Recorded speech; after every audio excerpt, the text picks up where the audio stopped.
1 एप्रिलपासून सुरू होणाऱ्या जनगणनेमध्ये ओबीसींसाठी स्वतंत्र कॉलम तयार करून जातनिहाय जनगणना करावी, यूजीसी समता विधेयक 2026 लागू करावा, यासोबत अन्य वेगवेगळ्या मागण्यांसाठी आज भंडाऱ्यामध्ये सकल ओबीसी समाजाचा मोर्चा निघालाय।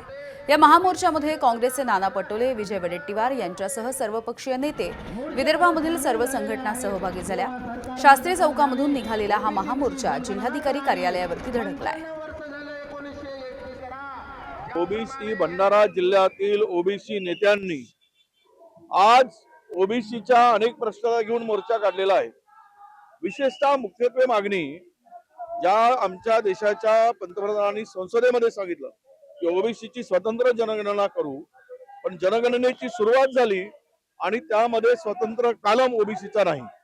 मग ओबीसीची संख्या कशी करणार? ओबीसीच्या वाट्याला तुम्ही काय देणार?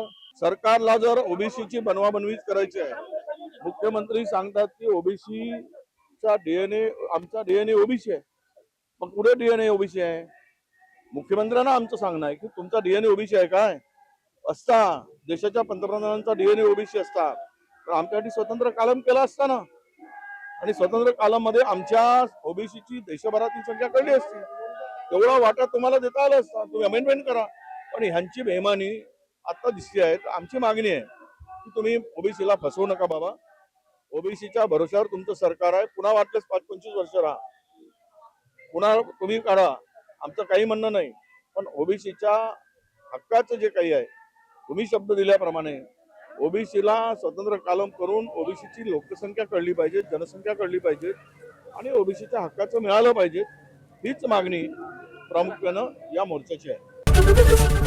एबीपी माझा, उघडा डोळे बघा नीट।